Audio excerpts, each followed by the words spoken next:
It's Spaetzle making time! My husband bought me this awesome German cookbook for Christmas. I don't tend to be a huge cookbook person, but this one is amazing. German meals at Omas. This recipe book is gold. If you like German food, buy it. So, Spaetzle has flour in it. We are making gluten-free Spaetzle, so I'm actually just using the recipe listed and I'm gonna sub out the flour, and it works really well. So we have 1 cup of gluten-free flour mix. This is the gluten-free 1-for-1 flour that I make myself. The recipe is posted on the blog.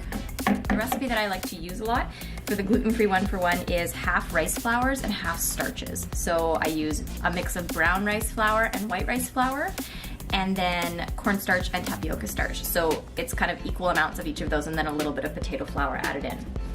With this recipe, there is no xanthan gum in the mix. I'm gonna add just a really small amount. I'm talking right around 1/4 teaspoon of it. We don't want too much of it in there. Close their houses down. Yeah. Do you wanna come help me make Spaetzle? Yeah? Okay. I know how to make. So my daughter saw me making dinner and she decided she was gonna help too. So Vienna's gonna help make the Spaetzle batter. Over. Ready? All the way. Good girl. Oh no. What are we gonna do about that? Spaetzle sometimes calls for nutmeg, sometimes not. I love the little bit of a flavor nutmeg gives the Spaetzle. We went to Germany a couple years ago. I noticed that it seemed like most of the Spaetzle we ate in Bavaria had nutmeg in it. There it goes. Mix it all up. So we put all our dry ingredients in there, and Vienna has mixed them up very nicely. So we're gonna take this and I'm gonna set it over here. And we are gonna switch bowls. So we're gonna crack our eggs into our bowl. When I have Vienna cook with me, I always have her crack eggs into a bowl. That allows her to crack the eggs, and if for some reason we get shell in it, it's easy to pick them out, right? You like to crack eggs, don't you? There it goes. Ooh, good job. Shell on the paper. Good stuff. Fingers off. Okay, next one. 2 eggs. Crack it real hard. There you go. Put your thumbs in. Poke them in. There you go. Good job. Good stuff. Wipe your fingers off. All right, eggs done. Okay, can you mix those up good?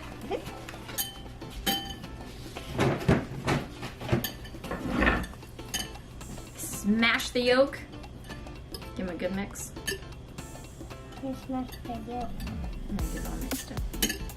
That's good. All right, switching to the little whisk. Mix those eggs up, and then we're gonna add 1/4 cup of milk.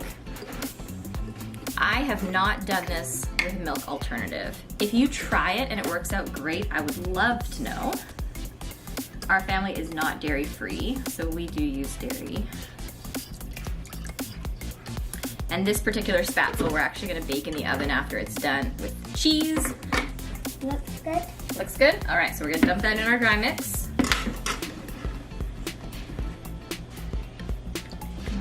And big whisk. Why do you need the big one? Well, I don't know if the little one is, you can try. I don't think it's big enough. I'll hold this one. Does that work? Banana cream stuff. It looks like what? Banana cream. It does kind of look like the banana cream pie we made, doesn't it? Smelly. Gonna mix it up really good. Is this batter right? Not yet. Keep mixing. You want some help? Nope.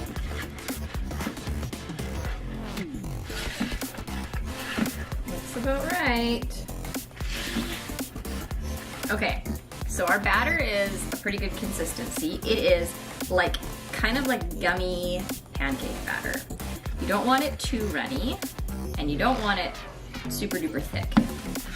So we're gonna just finish letting our water boil. I've got some salted water here on the stove, and that's just gonna finish up boiling.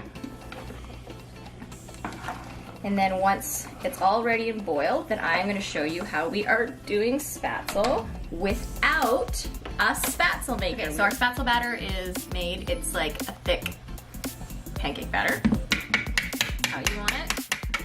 It's almost better to have it a little bit thick because we're gonna add a little bit of water as we go.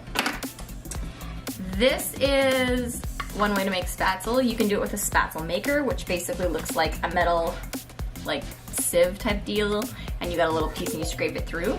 So we're gonna do our Spaetzle on a wooden cutting board with a spatula, metal spatula.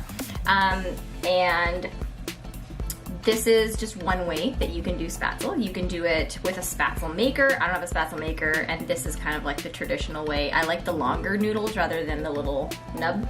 The little nub noodles get made through something that looks kind of like this. You actually can do it through a colander spoon. You put a glob of dough and then just scrape it through and it comes out and drops into the water. These are essentially little egg noodle dumplings is all that Spaetzle is. I'm gonna put probably about a third of the dough on my board here.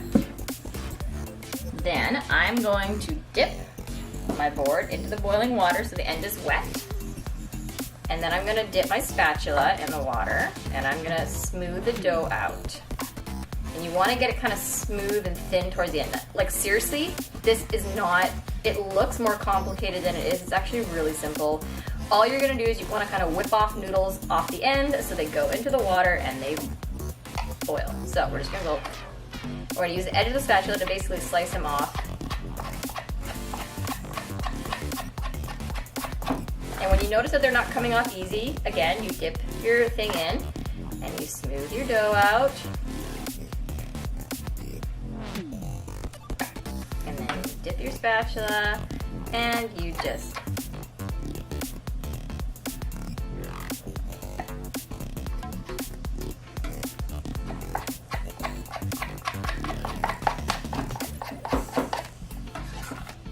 see, as the noodles are cooking, they're coming right up to the surface and floating, so I'm just gonna finish this and then we'll pull those out and then dump them into a pan.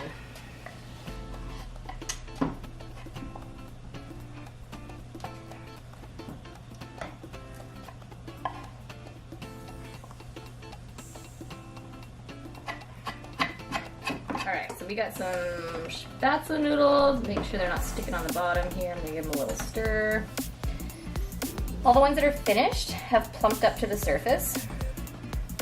Clearly my noodles are not uniform. I've got noodles of all shapes and sizes in here, but like, it all tastes the same going down.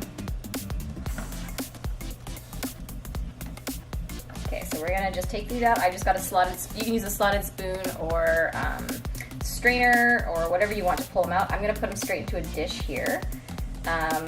One thing that I do recommend if you're not serving them right away or you're not gonna make cheese Spaetzle out of them is to rinse them in a colander with some lukewarm water. It'll keep them from sticking all together in a big blob. I'm not concerned because all of these are gonna have grated Swiss Emmental cheese on them to go in the oven anyways. What do we have in Vienna? Spaetzle! You don't like Spaetzle, do you? You do? What kind of Spaetzle do you like? Cheese Spaetzle! Yeah. I'm going to grab the hat. Yeah? Look at there. This is still some more. There is. Look at that. Vienna is a picky macaroni and cheese eater. She doesn't typically like normal macaroni and cheese, but she likes Spaetzle and cheese. She's our strong cheese girl. Swiss, Havarti, smoked Gouda. Got expensive cheese taste. And I like the Spaetzle. No, it won't taste very good. No. No. No. Is it bleeding? No, because so they should taste good. It's just eggs and flour, honey. It's a noodle. It's not like cake batter. Don't do it. Yeah, it's healthy. It's bad, it's healthy. Yeah, but raw eggs are not, so. Is that right? Yeah, there's raw eggs in there. You crack the eggs in there, they haven't cooked yet. The noodles have to cook in the water. Yeah, they're raw. So this is the last of the dough. This would make a small batch. So, you know, if you got little kids and 2 adults, this would be a good amount for a meal. If you want leftovers, or if you have more than, you know, say 2 adults, or you got kids that eat a lot, I would double this recipe for sure. Last time I did it with a whole bunch of friends over for dinner, you know, we had 4 adults and then 5 adults and 2 kids. I tripled the batch and then baked it, and that was a pretty good amount. We had leftovers the next day, so it was perfect.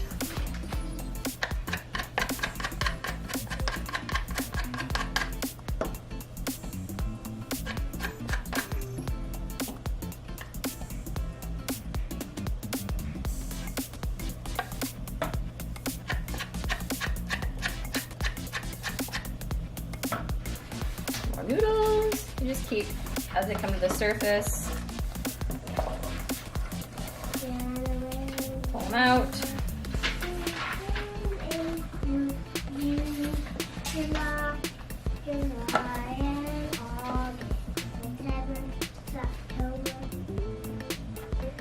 What comes after October, Mommy? October, November. Oh.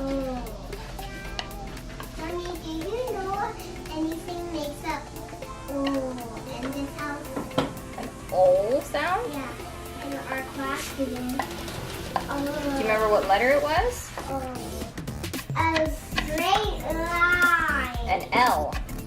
Yeah, L is a line. Yep. Tram. All right, be done. So here's our dish of Spaetzle noodles. So this is an 8x8 casserole dish, and it's got about an inch deep layer. So I have some cheese here. This is actually Gouda, not typically the cheese I use. If you're going for authentic, Emmental Swiss cheese is what is used on traditional cheese Spaetzle. And it is totally worth buying. It's amazing. But in a pinch, Gouda or Havarti or something like that, nice strong flavor will work. You can use cheddar. It's just, you know, cheesy, stringy goodness. I'm just gonna put a layer of cheese. If you are doing a large dish that has a lot of noodles, best way to do it is to do a really thin layer of noodles, a layer of cheese, noodles, and cheese, and kind of layer it a bit. Then you make sure you have the perfect cheese to noodle ratio. That is definitely my favorite way to do it. So once you have your cheese on top, you're basically just baking it in the oven until everything's melted and gooey. 350 for, you know, maybe 10 minutes. Just watch it. I'd put it in for 5 to 8 minutes and then check it and see how it's doing. Once everything's completely melted, you don't want it to start getting brown or anything. You just want it nice and gooey and melted. Then pull it out and you're ready to serve it. This is a great way to do it because you can make your Spaetzle ahead of time. We're actually not eating for another about half an hour, but my noodles are done. Cheese is on top. It's just gonna sit here and wait. I'll put a little bit of tin foil over the top just so it doesn't get hard on the outside. And then I'll pop it in the oven once my chicken comes out.